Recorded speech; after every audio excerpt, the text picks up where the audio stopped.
it's okay to use the word died or die or death. I don't like some of those euphemisms, really. I think they're sugarcoating a problem that's a natural event for everybody.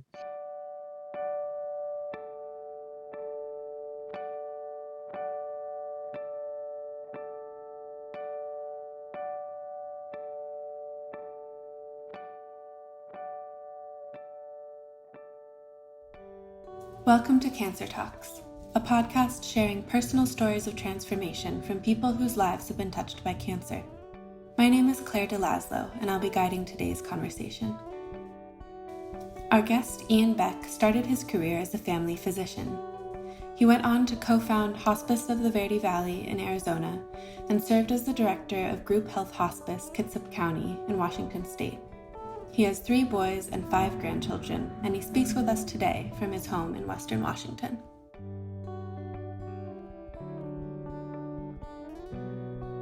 Hi, Ian. Welcome to Hello. Cancer Talks. Thank you, Claire. Good morning. Good morning. So if we could just start by hearing a little bit about you. Okay. My name is Ian Becke. I'm originally from Australia, born in Sydney, and I've lived in this country since 1973. I'm a medical doctor, but retired now.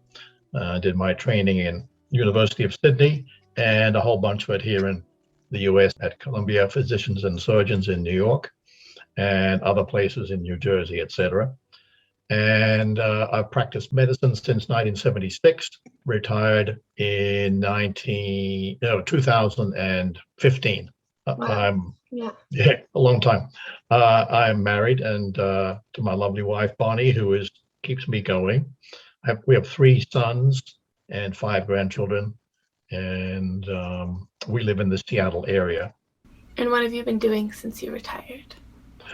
Other than fighting this brain thing, I started rowing about 5 years ago, and that was my primary exercise at that time.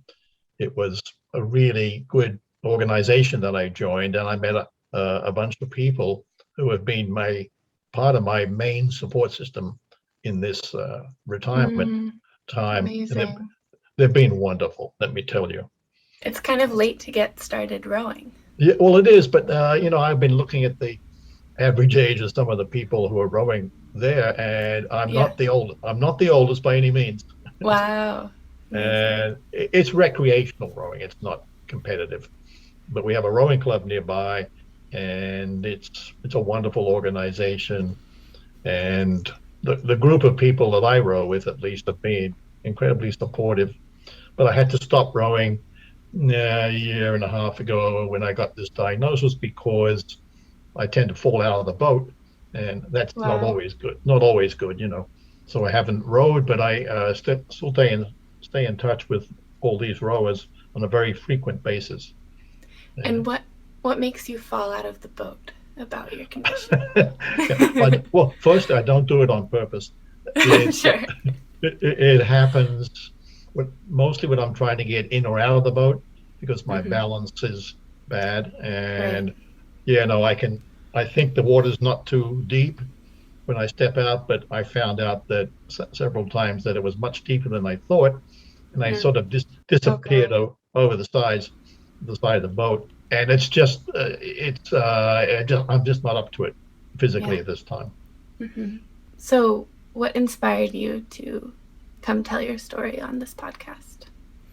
Can I use names? Yeah. Beth Keegan, who you know well, spoke to me one day about this.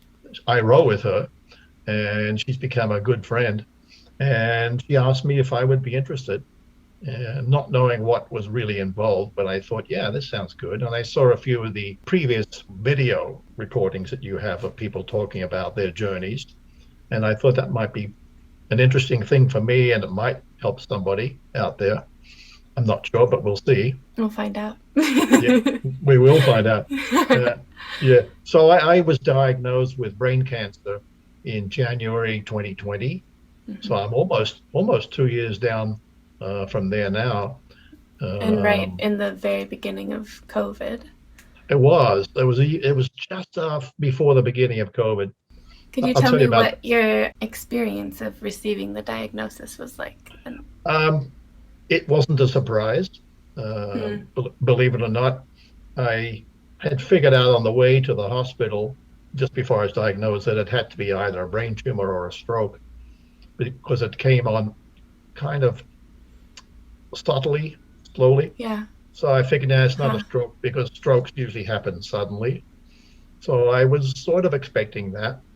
And I wasn't surprised when the emergency room doctor told me that there was a lesion in my brain that was affecting me. And I didn't have much chance initially to think about it because I got admitted to the hospital and had surgery less than 2 days later and Wow.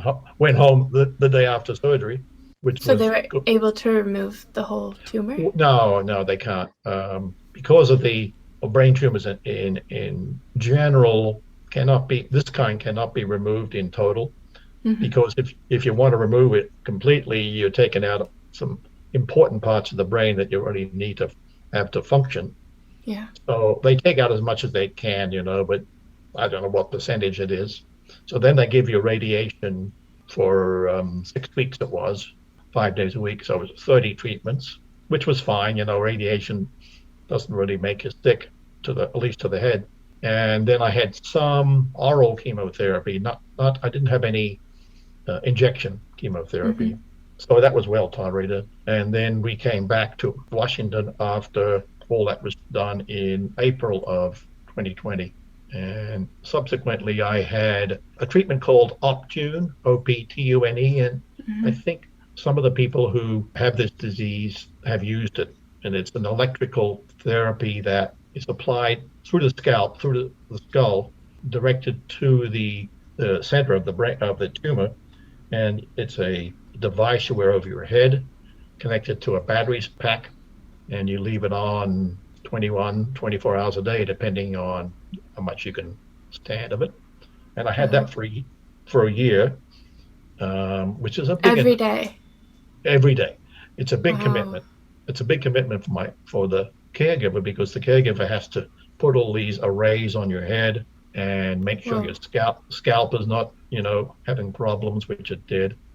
And yeah, I think it really helped me though. It What was a does it good. feel like? It doesn't feel like anything. It's like wearing a skull cap kind of thing.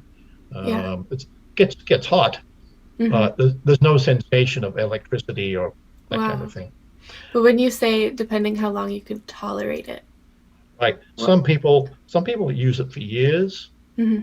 some people less, and some people because of either scalp problems or they get fed up, use it for less than that. But I was averaging 20 to 21 hours every 24 hours, Hmm. and it was an occasional timeout for just because you need it. And I think it helped. There's no way to measure if it really helped, but certainly according to my neuro-oncologist, it was stable. It stabilized things. Hmm. I'm wondering, before your diagnosis, did you have any loved ones who'd had cancer, or what was your firsthand experience with cancer Actually, before? no one in the family. No, there was one aunt of mine who was very close, who had colon cancer and died from it. But that was a long time ago. Hmm. Uh, that was in Australia before we came to the US. Actually, no other personal experience within the family or even with close friends, because most of my family has been pretty healthy, but that's the way it was. I'd seen plenty of cancer patients in my medical practice, of course, Right. and I Yeah. ran a hospice for quite a while over here. But that's not quite the same. Hmm. If it's yourself, it's not the same as somebody Right. else. When we first spoke, in Yeah, relation to your hospice experience, you said you felt in the 80s noticing the way people treated cancer patients and people who were dying wasn't working, is how you put right. it in the first call. Could you speak a little bit about hospice and Yeah, yeah. yeah. Thank you. Yeah, that's one of my great interests. And when I was in practice in Arizona, I started up a hospice in a rural area with some help from people who knew what they were doing. And we ran a hospice for about 10 or 12 years before I moved to Washington. And then I was the medical director of a hospice up here. And in the beginning, no one had a clue what to do. The hospice movement was initiated by a courageous female physician in England, and she was treating people with all kinds of cancer problems, mostly with appropriate medicine to control pain, but also she developed inpatient or residential units to where people would come and stay and maybe die there or get Yeah. stabilized and go home. And that was probably in the 70s. You're referring to Cicely Saunders, right? Exactly. Yeah, she is my role model.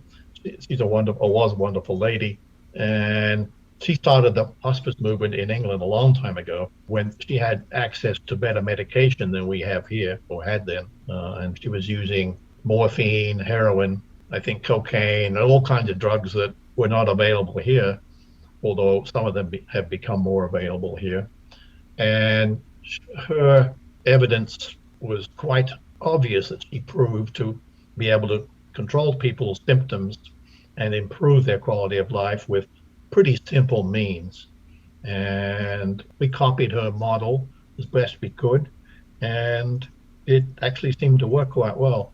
And the hospice movement now in this country is everywhere, and Right.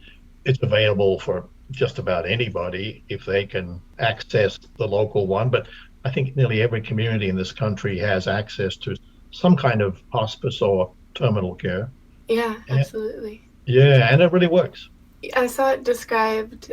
I was just reading about Cecily, who's very interesting. And one of the things this article was saying she did is to push back against the sort of medical obsession of curing, and also the notion that a failure to cure an illness, well, is a failure, right? That Right. focusing on what's possible, what should Well, we do if something is terminal, and what can healthcare do when curing is not an option.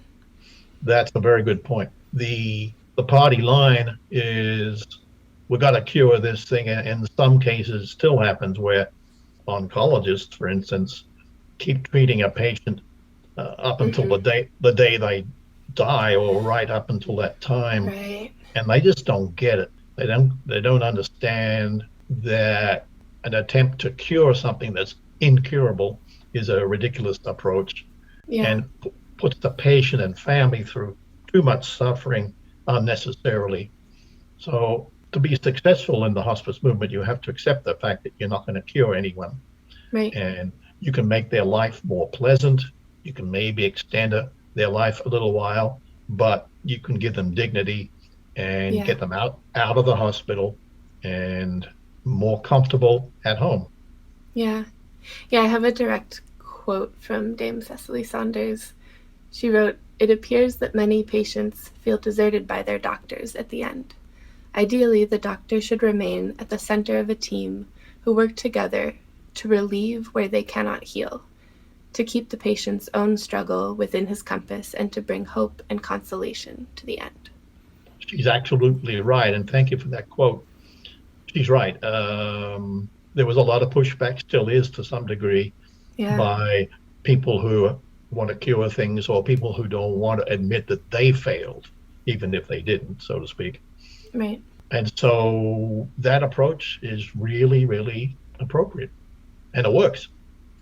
Yeah, of course. I mean, partly because, well, acceptance is at the core. Right? It works because it's accepting the situation at hand, whereas the goal of curing cancer, if it becomes incurable, it's not going to work. Right. You've done your homework, It's my right? job. Yeah. No, that's very true. Right. And, the problem still is people enroll in hospice, 3 days before they die. And Mm-hmm. it's very difficult to make a big difference in the situation with such a short time. But I've seen people in hospice for months and months, even longer. And there is no real limit to how long you can be a hospice patient. And hospice is a Medicare approved treatment, and Medicare will pay for it. Right. And there's no problem in that sense. And in younger people, there's ways around everything. And some of the hospices around here and everywhere, I think, don't charge a person if they have no funds. Yeah. and or at least they can get access to money, grants, funds, wherever from all over the place. So it's not a financial decision. Which is And so important. Yeah. well, so important. Whereas And a lot of cancer treatments are, right? boy, you're not kidding. It's expensive. Yeah. Last year during my active treatment, my medical bills totaled just over $1 million. Oh my And God. now some of that was written off, but my insurance company paid 400,000 plus, and Mm-hmm. then this year it's getting up there again too. God.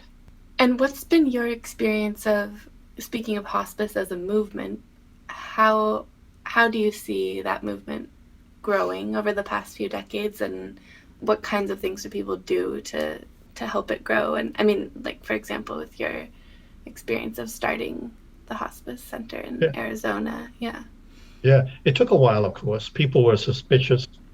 There's a lot of people who think it's a way to accelerate or hasten death, Mm. or that you're just trying to kill off grandpa with these medicines, that kind of thing. Wow. So it took a while. There was quite a bit of resistance, but as people started to see, and practitioners especially started to see that it was beneficial, it became more acceptable. The hardest group to talk about hospice to is oncologists. Can you believe Hmm. that? Oncologists who treat cancer all the time, Wow. often quite resistant to it because they have this mindset of if you can't cure it, it's a personal failure, that kind of Right. thing. The And ego.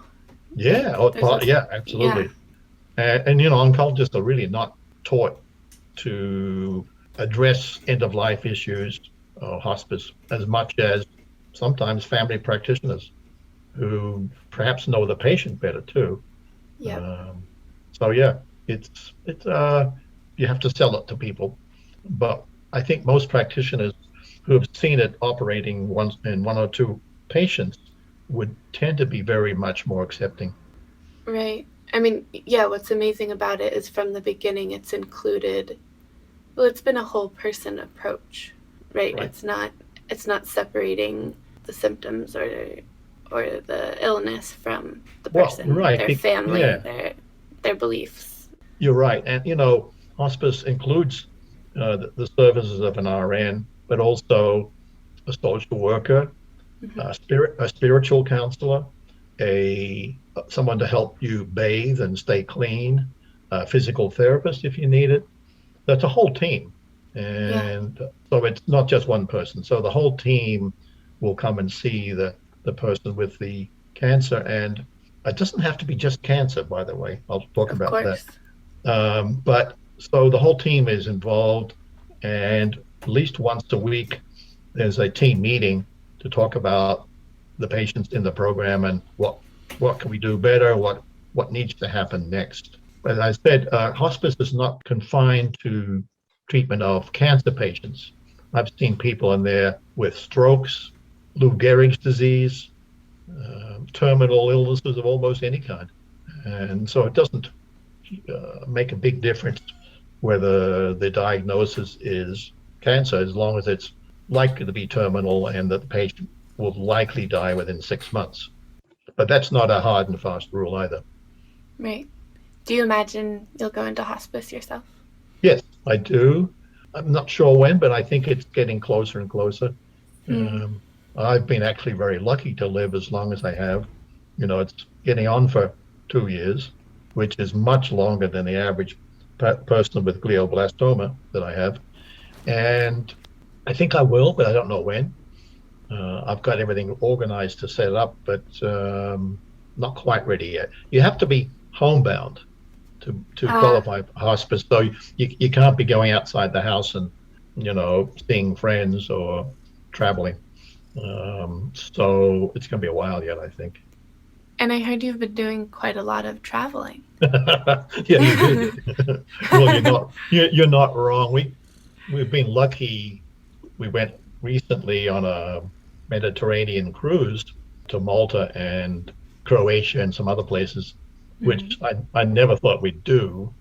But the cruise lines suddenly opened up recently and were giving a really good deal on stuff. And we thought, we haven't been there for 40 years, let's give it a try. And it was a good thing. And other than airline travel, which no one likes, the rest of it was great. Yeah. Just you and Bonnie? Yeah, right. And the boat we were on, which was a good sized boat, was only a third full, so it was really nice. Oh, nice. Yeah, and it was very pleasant. And we do a little trips here and there, like a weekend with friends. We get a VRBO or something, or we go and see our kids in Seattle, every weekend. It's not really a trip, but yeah, as much as we can. But I'm getting to the point now where I'm not really comfortable or safe doing any tourist kind of stuff like walking or stairs and that kind of thing. There was a time that you were anticipating you might have passed sooner, right? Right. And then after that, things kind of opened up again and you... Right. Yeah, please, it's okay to use the word died or die or death. I agree. I don't like some of those euphemisms, really. I think they're sugarcoating a problem that's a natural event for everybody. Right. So, yeah, I thought I would die by last Christmas, and didn't happen, obviously. And I think I'll make it to this Christmas, which on average is a lot longer than most people with my disease. I got lucky somehow. And I think I got lucky also because of where the tumor is.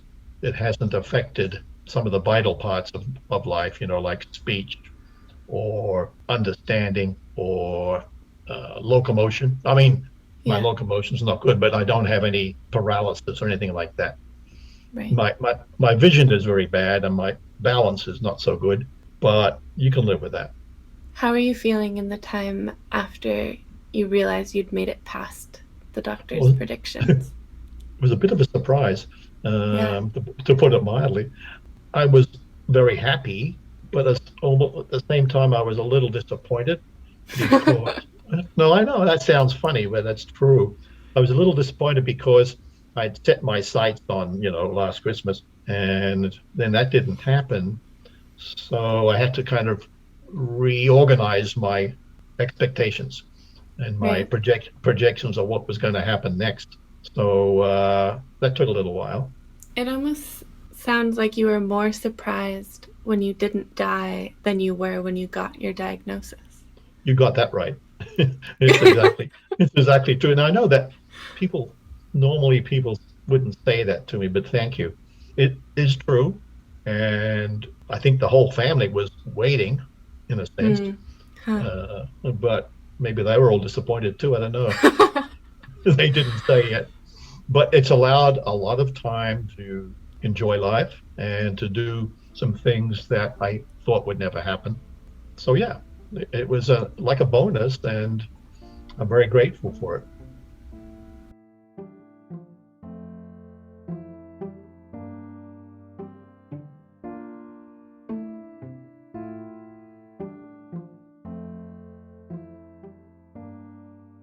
I'm thinking about family and friends, and you've shared with me that you have a pretty large family and many of them are close to home.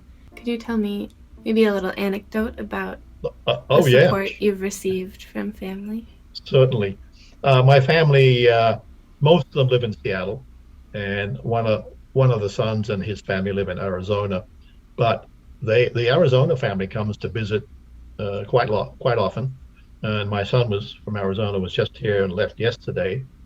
And he and his wife come usually separately, so they can spread out the visit. And they come and help and cook and drive the car. I can't drive, things like that. So that's great. And the ones in Seattle, we usually go to the middle son's house and have Sunday dinner. And he's a wonderful chef, and so is his wife. And we have a family dinner with the grandkids and my other son and his wife. So it's a real thing we look forward to. And one of my granddaughters, who's now 12, took it upon her to decide that I needed to have my hair dyed a different color. So yeah, a few weeks ago I went over there. You can't see it now, but it's pretty faded. So she decided that I would look good with orange hair. And so Oh my God. she put in one of those gel kind of things in my hair, and it was bright orange, looked like carrot top. Is that the right color I went? Yeah. Yeah. Yeah, it was brilliant orange, Like and Halloween it was orange. it was really quite striking. But it was a fun thing to do with them. And the following week or a week after that, she tried a different stuff, more of a mousse, sort of Oh, like it's a a blue color. pattern. Yeah, Wow. but it didn't work so well. But I'm looking forward to my next one. This one hasn't quite disappeared. I still have some orange left. It's obviously a good product. So that kind of thing is really wonderful. We've had a lot of trips with friends to rented houses, VRBOs and stuff around, and that usually involves a fair amount of red wine. But Yeah. I can still get by with some of that. So that's good. Nice. That's Yeah, great. and one of my friends usually comes to stop by twice a week to say hello. I have another friend I go out to lunch with. I do a lot of lunches with my male friends mostly. And originally, I started off a thing called morning tea with Ian, which was a schedule. So I'd have people come twice a week, one person, Wow. and I would just sit and hang out and have tea and cookies and stuff. And there's about 15 people who came in rotation. That was really fun. We do a Zoom meeting now, in person meeting with our book club. It's a men's book club. It's been going for 20 plus years, and we meet once a month at somebody's house and talk about a book that we didn't read. And oh, it's true. It's mostly a support group. Yeah. Uh, My dad and has the same actually. yeah, 30 years or so. yeah, Yeah. it's a wonderful support group, and most of us have been in the book club for 20 plus years. It's been a very valuable association. In the beginning, starting in January of 2020, when we were still in Arizona, I started to get huge amount of stuff in the mail. Get well cards. Hmm. Someone sent me a big box of Australian goodies, including Vegemite. I don't like No, it. some people don't. It's an acquired flavor, and that was the first thing I ever received, was this big box of Australian stuff. You know, Wow. so the support has been fantastic. I've probably gotten 80 to 100 letters or cards from people. Wow. Uh, yeah, it's just amazing. So it People have, sounds like you get to see more of family and friends since your diagnosis. than I used to. Do you Yeah, think? Yeah. it's actually true. It's been a blessing, like in that sense, Hmm. that people. I think most people are not hesitant to contact me or come over and say hello. Because of COVID, it was a real problem, as you can imagine. Sure. Yeah. It's getting better, of course. It, yeah, connections with friends and family have been very good. I FaceTime with my siblings in Australia every weekend, probably for at least an hour with each of them, which is very valuable. And I find FaceTime a really good way to connect with people, and it's almost like you're there, especially with a one-on-one thing. It's really a good thing. You haven't been And back to Australia since. no, the flights. Well, initially, the flight was too long for my batteries to get me there that I had on my Yeah. head. And COVID was everywhere. And if you went to Australia, you may not get in, number one, as you know, or you Yeah. may not get out in a hurry. So I could have been out, stranded there. So I decided that wasn't a good idea. That's too long a flight for me now. We used to do it a lot, but not anymore. It's pretty debilitating at the best of times. And if you have to make all these precautions, it really adds up to the complexity. But we've taken quite a few trips otherwise. Yeah, we keep pretty busy, actually. Um, Yeah. that's good. I've had some interesting, funny situations. So I was having lunch with a friend in a restaurant a month or two ago, and I saw this woman across the restaurant who I knew, and I thought, oh, I'll go say hello. And as far as I could see, she was the person that I knew. So I went up to her and said, "Can I give you a kiss?" And then I got a bit closer to her, and guess what? It wasn't the person Oh my I God. had thought it was. So this poor woman, oh my God, I probably scared the heck out of her. I think she was embarrassed and surprised, and so was I. So I apologized and slunk off. But that's one of the funnier things that's happened to me because I can't really see very well Right. at a Oh my distance, God. especially. It's like, uh-oh, I got to be really careful with that in the future. Wow. Yeah, yeah, Yeah. I've had a lot of fun experiences in a way. Uh, but when I had to shave my head off, my hair, when I put on the arrays, the Right. first time I had, pretty good hair, pretty healthy. So we had a party around it, and out in the back we had champagne, and my wife took the razor to my scalp and cut it down to about a quarter of an inch or less, and we were drinking champagne and celebrating. And then I had to shave it with a shaving machine. And then my son, the middle son, in sympathy, did the same thing with his Oh, hair, which was really nice. on the same night at the party. Yeah, yeah. Yeah. Not here, but at his house, and he sent photos. But that was Wonderful. that was really kind of him and really meaningful Oh, to me. Yeah. So I have a really good family now. Our three sons have all married spectacular women, and they're all very happy too. mm.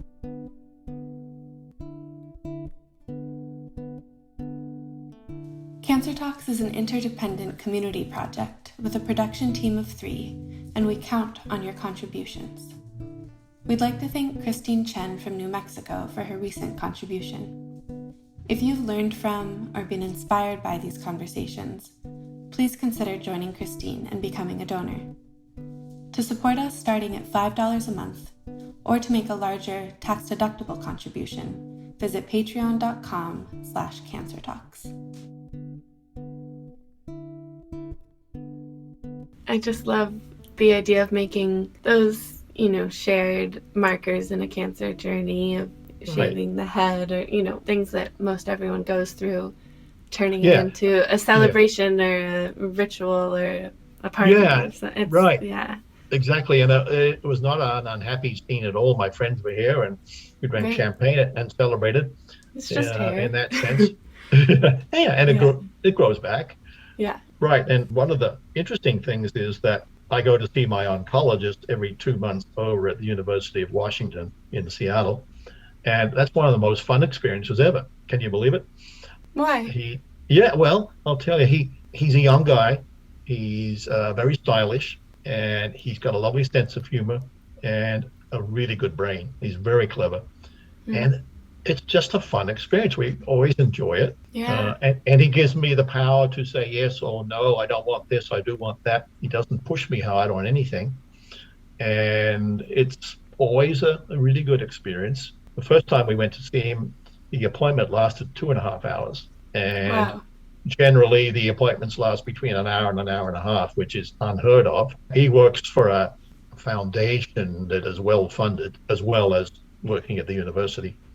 So it's a really good experience, and I always look forward to go to see him, even if the news is bad. Would you care to share his name? Because it's always nice to know I'd be very happy names to. of good doctors. Yeah, his name is Jerome Graber, Graber. He's probably 40, I don't know, give or take. He works at the Alvord, Alvord, brain tumor clinic at the University of Washington. And that's all they do. They take care of people with brain tumors, mostly cancers, but not all of them. And so he knows his stuff because that's his field. He also teaches there, and he usually has a resident or somebody with him, educating them along the way. We were lucky to get this guy, and it has been a very positive experience. I couldn't recommend him more highly. Wonderful. And I actually had an acquaintance who developed the same condition recently, and we recommended he see Dr. Graber, and he did, and same experience, This disease is not that rare. It affects 1 in 10,000 people per year. Now, that's not common, but, it's not as rare as you might think. Yeah. And, so that was a really good experience, even though most people probably don't like going to see a cancer specialist, but I'm not getting any real chemo. I'm getting infusion of monoclonal antibody every 2 weeks, which I think has helped a bit. Certainly hasn't made it worse. Mm-hmm. Seems to be maybe slowing things down a bit, and continuing with that until things get worse.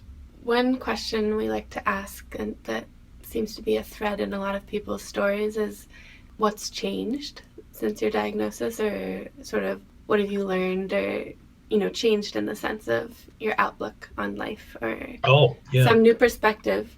And I'm sort of inclined to almost answer the question for you, because in hearing your story, especially in your work with hospice, and you already had, kind of an unusual relationship to death, or your comfort in using the word, and you've thought a lot about these things in relation to other people, in relation to healthcare and the culture around death. So, I almost feel like your shift in perspective maybe came before your diagnosis. Oh, it did. In a lot of ways, you're right. My perspective about death and dying was pretty liberal, or whatever the word is, advanced, or whatever. So I knew how these things work, which was a big advantage. And I knew that if I ever needed that kind of help, I could get it easily enough.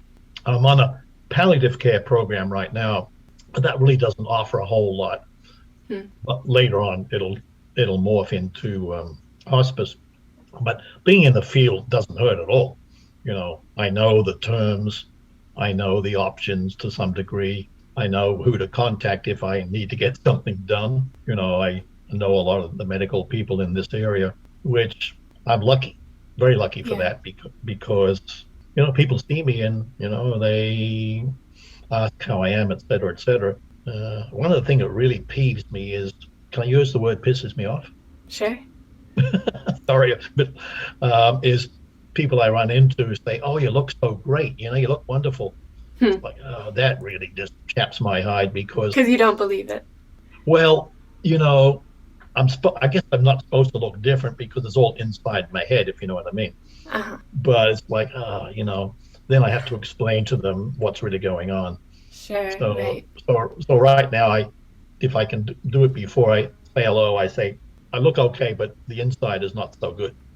And that I don't ask, because people always ask, how are you doing? Can we be of any help? Yeah. Can we be of any help is pretty useless. Unless people say, I'll come over and cut your grass for you tomorrow, that's the kind of help people really need. But what's changed is there's some physical changes. Obviously, I can't drive anymore. Of course. I'm very cautious about going down steps. They're a challenge. And when I here's a good one. When I'm eating, since the vision of my left side of my visual field is gone, I eat the right hand side of the food, or on the plate, and then I say, "Well, I'm finished." Yeah. And my wife says, "There's a whole look on the left side here. There's a whole lot more." And that's happened quite a lot. And also, food tends to move off the plate sometimes onto the table or the floor, like a baby. That's sort of an amusing thing. My perspective of life has clearly changed, and I guess that's a very common thing, that it's almost every day at a time, so to speak. Especially in the beginning, we only took one day at a time.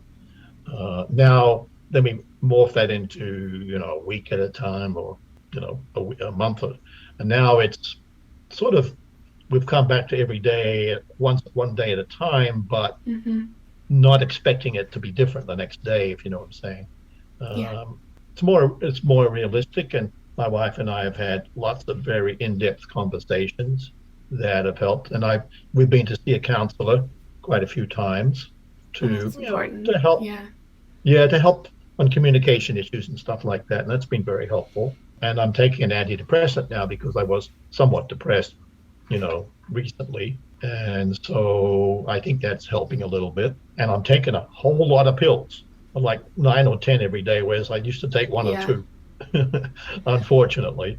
Counseling and an antidepressant both stand out to me as related to hospice, but the kinds of palliative care that are so important, not 3 days before, but Yeah. years before that are often overlooked or at least not recommended by an oncologist. Not Well, you're right. Yeah, And I think that's a real failing. But you can't have you're not allowed to have active ongoing treatment if you're in hospice. of You course. probably Yeah. know that. No, Uh, yeah, not literally hospice so much, but just thinking about, right, right, the other kinds of care that are often overlooked. right. I've been very fortunate, or am very fortunate, because I don't have any pain. That's not Mm, an issue for me at all. wow. That's a big deal. And I have a really good support system, especially my wife, who's absolute treasure, and my family, and lots of friends. So that really makes things a lot easier. Yeah. I would prefer to wake up one day and have no effects at all for one day. That would be a real treat. But Mm, that's not going to happen. Um, right. but I consider myself very lucky, and I think I'm luckier than most when it comes to this disease, especially where the tumor is, and especially because I seem to be outliving the projections of prognosis. Yeah. I was told in the beginning that the average person lives 9 or 10 months max at the beginning, and now I'm almost 2 years. So I'm sort of an outlier, if you want to call it that. Yeah, do you wish that your doctor hadn't given you a prediction? Well, the doctor didn't actually do it. He gave me some printed out materials about Uh-huh. the disease, some Okay. journal articles Averages and and stuff. yeah, Yeah, sure. I know that was okay at that time. Being a bit more realistic was all right and Hmm. helpful. But yeah, I don't know how else you really would approach it in any case. But Yeah. a lot of these people, well, like the neurosurgeon says, well, we've got that taken care of, and see you later. Or the radiation was a one-time thing, over a month, and that was actually very helpful. And there's no discomfort really or anything like that. And so I've been doing this other treatment for 18 over a year. I think it's helped. So I think I've responded more than some people, which makes me more fortunate and lucky. There's a really good support group for people who have glioblastoma who are doing the Optune treatment. It's a Uh-huh. support group for caregivers and patients, mostly caregivers. And that was my wife was learned a lot from that. How about Oh, how to take wonderful. how to take care of things. And recently, she and I went to a cancer retreat at a place called Harmony Hill nearby, which is a 3-day residential program for people with cancer and their caregivers to just chill out, get away from life a bit in this lovely location. Wonderful. It's been going for a long time. It was very, very good, very helpful. So I totally recommend that. And they charge nothing. It's Wow. it's been going for a while, and it's run by a bunch of retired nurses mostly. Hmm. Anyone you knew from the hospice scene there? No, well, yes, I take it back. There was one that I knew, and one I used to work with volunteers there sometimes. Yeah. So that really Wonderful. these are all volunteer people just about, and they do beautiful work. It was very good. Well, I'd like to close with a big question because you're comfortable with this concept of death, and you shared with me that you're anticipating having your body composted Oh, when you that's die, right. Yeah. right? And I'd like to ask you what you think happens when you die. You mean not the physical side of it? Yeah. Oh, I think I'm an atheist, or at least an agnostic. I'm not religious, as you probably knew. I don't follow any organized or disorganized religion at all. We used to go to the Unitarian church locally for about 10 years, and that was very good, but things changed and didn't fit our needs. I have no expectation of life after death, Hmm. or going to heaven, or coming back as a snail, or whatever. That's But your just not my thing. body might, your body will go into the earth, and then maybe a My body snail will go will into the earth as emerge a from the earth. well, you could use the remnants from that on your garden, Yeah.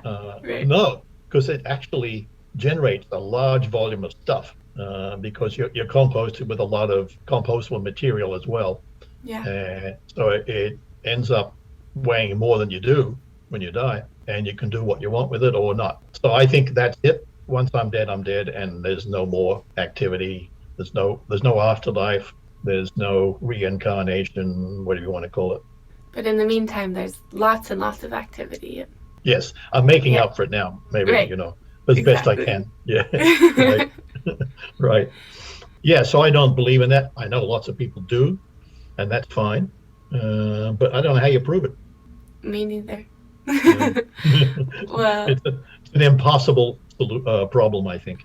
Ian, is there anything else you want to share today? No, I want to say thank you for interviewing me, and I think you're doing great work, and I hope that you find some interesting people to talk to, not so much me, but others that are got a good story. Well, thank you so much. Thank you, Claire. I really appreciate your time. Take Okay. care. Bye Bye. bye. If you enjoyed this conversation, please leave a review in your podcast app. Cancer Talks is a platform for anyone who has been touched by cancer.